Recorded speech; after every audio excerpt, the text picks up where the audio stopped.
हमारी पूरी पार्लिमानी पार्टी आज यहाँ पर थी और जब इलेक्शन शुरू हुआ तो हमने एक प्रिजाइडिंग ऑफिसर्स को एक लेटर दिया कि ये जो रिज़र्व सीट्स हैं ये गैर आइनी तौर पर इनके नाम दिए गए हैं, इनको रोका जाए। हम चाहते थे कि जो भी हमारा एहतजाज है कानूनी भी हो और रिकॉर्ड भी किया जाए। साथ जैसे आईपीपी को उन्होंने पता नहीं उनकी सीटें कौन सी थी, आगे जनरल सीट पे तो 0 लिखा हुआ है मगर लेडी सीट्स तो उनको 2 दे दी गई।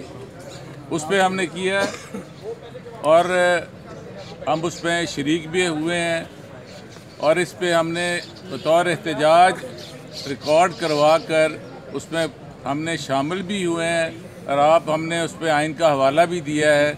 और जो हमारी पीटीआई और ये हमारी कौंसल जो थी सुन्नी इत्तेहाद कौंसल का था, जो हमारा हक छीना गया है, उस पर हमने वहाँ उनको लिख के भी दिया है और अंडर प्रोटेस्ट हमने इसमें शामिल हुए हैं।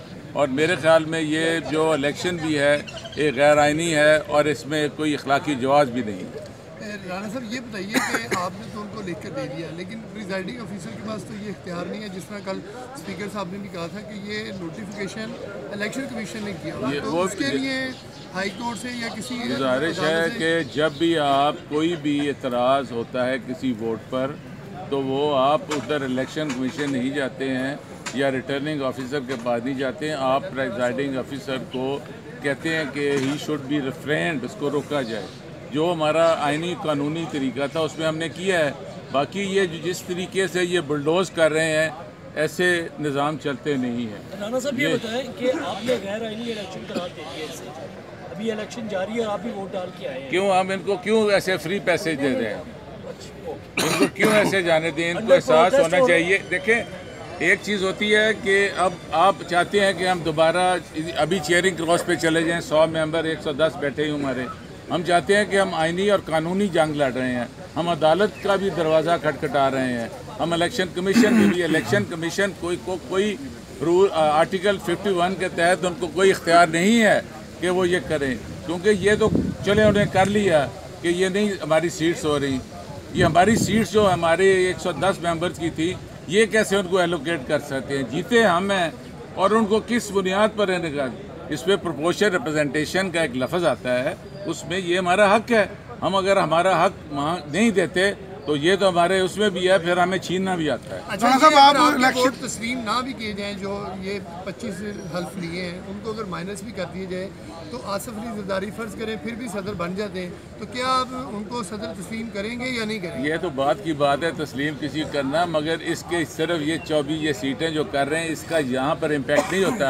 इसका इम्पैक्ट आगे आपको जाके सेनेट के इलेक्शन पे भी होगा, क्योंकि आप देखेंगे सेनेट में जब प्रोपोर्शनल रिप्रेजेंटेशन का आएगा तो रिजर्व सीट्स भी जो उसमें आती है, स्पेशल सीट्स आती हैं जैसे टेक्नोक्रेट्स की हैं या लेडीज़ की हैं, ये इन्होंने उसके लिए भी ये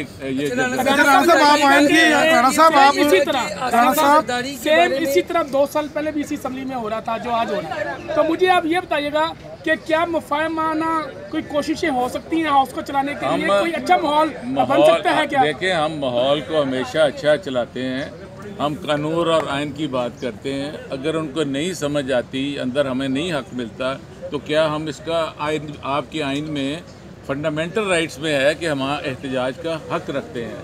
जैसे कल इन्होंने करारदाद पेश की थी, तो क्या ये 44 साल बाद इन्होंने कहा कि सुप्रीम कोर्ट ने कि ये गलत फैसला था।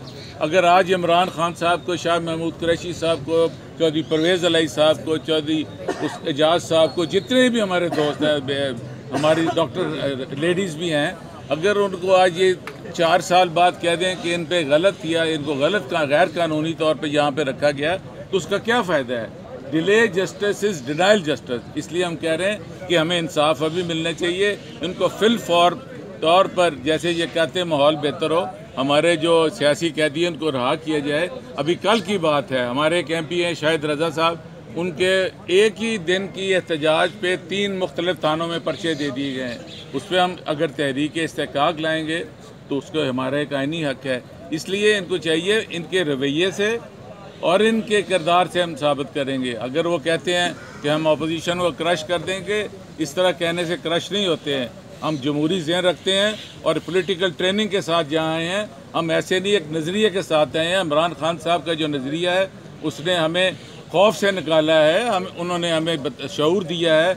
और ख़ास तौर पर मेरा ख्याल है जितने भी आप इससे पहले किसी को फॉर्म 45, 47 का नहीं पता था, वो भी बता दिया है। राणा साहब ये बड़ी उम्मीद है, क्योंकि ये भी समझा जाता है ना कि आसिफ अली जरदारी जो है मुफाहमत के बादशाह हैं, तो अगर वो सदर बनते हैं तो कोई उम्मीद है कि उनके सदर आने पे या कोई इस तरह की चीज़ मिले? ये तो आने वाले वक्त पे मैं कोई पेशीन कोई तो नहीं करता, ये वक्त आएगा। मैंने एक फ़िक्रा कहा है कि आपके एटीट्यूड और जो रवैया है उस पर मुनहसर है, मगर हमारा फिर भी मौक़िफ़ ये है कि आपने देखा होगा इलेक्शन कमीशन ने फॉर्म 45 अपलोड किया है, जब चीज़ें सामने आई हो उसको डिलीट कर दिया है। अब कैसे ये कल को थैले खोलते हैं, इसका फ्रेंजिक हो सकता है। एक ही आदमी ने अगर 2-2 हज़ार अंगूठे लगाए हैं तो क्या इस इलेक्शन की क्रेडिबिलिटी क्या रह जाएगी।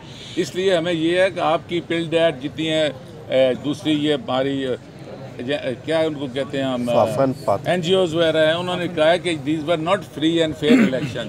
और जिस माशरे में आपके फंडामेंटल राइट्स में आपको फेयर ट्रायल नहीं मिलता तो आप क्या कर सकते हैं? आपका लीडर तकरीबन 250 दिनों से अंदर है और मेन लीडरशिप अंदर है और अदलिया की तरफ से कोई रिलीफ नहीं मिला। इलेक्शन ट्रिब्यूनल सेंस में भी वो हर चीज़ को वापस भेज देते हैं, लेकिन आपकी बातों से महसूस हो रहा है कि अभी भी आपको उम्मीद सिर्फ अदलिया से है। तो क्या आपको लगता है कि देखें, जिस माशरे में अदल और इंसाफ नहीं होगा वो कभी माशरा सर्वाइव नहीं कर सकता। क्या हम उनको अदलिया को छोड़कर सड़कों पर कर रहे हैं?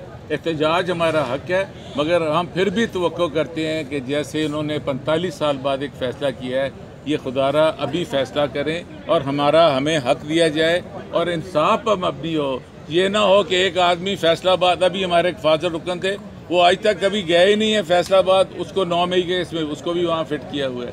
इसलिए इंसाफ वो होता है जो सामने नज़र आए और मैं तवक्को करता हूँ कि ये इस वक्त हमें इनको होश के नाखून लेने चाहिए और इनको इंसाफ देना चाहिए। बहुत शुक्रिया। हम नहीं, एक 45 वाले हैं, एक 47 वाले हैं। हम असल इलेक्ट होके आए हैं। तो ये कि जिस तरह इन्होंने ईवान इकबाल में अपनी एक असेंबली बना ली थी, तो सुन्नी इत्तेहाद को नहीं, असेंबली हमारी ये है, ये असल हमारी है, ये रायविंड में अलहदा बना लें। अच्छा, ये बताइए, जाज चौधरी के प्रोटेक्शन ऑर्डर जो है वो जारी हुए, लेकिन उनको वोट कास्ट करने के लिए नहीं भेजा गया, क्या कहते हैं? इस पर गलत है। उनका एक जमहूरी हक है, हमारे एक सेनेटर हैं, उनको लेके जाना चाहिए था, उनका वोट होना चाहिए था। इन्हीं रवैयों से की तो बात करता हूँ कि जैसे हमारे मियाँ असलम इकबाल साहब हैं, अहमद रशीद साहब हैं, उनको फ्री पैसेज दें, वो इलेक्टेड लोग हैं। अगर आपने झूठा, आपको हो सकता है कल मेरे पे भी ये बना हो, मेरी जगह कोई और यहाँ पर आपको मीडिया टॉक कर रहा हो, इसलिए आप हमारी आवाज़ बुलंद करेंगे कल को मेरे साथ कुछ होता है। अच्छा मलिक साहब, आप स्पीकर के इंतखाब में थे, आप उम्मीदवार थे, आपको वोट कम पड़े थे, आप कुछ वोट उधर चले गए थे। अब आपने जो अपने जो वोट आपके तमाम रुकन, क्या वो खुफिया रायशुमारी है, वो तमाम आपके उम्मीदवार को वोट कास्ट करेंगे कुछ वोटों में? तो मैं सबसे पहले तो आपको ये क्लियर कर दूं कि मुझे कम नहीं पड़े। उस वक्त हमारी हाज़िरी कम थी क्योंकि इन्होंने कॉर्डन ऑफ किया हुआ था पूरी असेंबली को, तो उस वक्त हमारे मेंबर्स दाखिल नहीं हो सके, क्योंकि पहले स्पीकर का इलेक्शन होता है और उसके बाद होता है डिप्टी स्पीकर का। जो डिप्टी स्पीकर का इलेक्शन हुआ था तो बंदे हमारे पूरे हो गए थे, उस वक्त तक हमारे बंदे नहीं पहुंचे थे, इस वजह से मुझे कम वोट पड़े। अदरवाइज मुझे कम वोट इस सेंस में नहीं पड़े कि उधर बढ़ गए। राणा साहब, आप आयन की बालादस्ती पे बिलीव रखते हैं और ये जो सदर का इंतखाब होता है ये खुफिया रायशुमारी होती है, तो आज एक बार जो अरकान असेंबली तो उन्होंने अपना वोट लहराया, आप इसको किस नज़र से देखते हैं?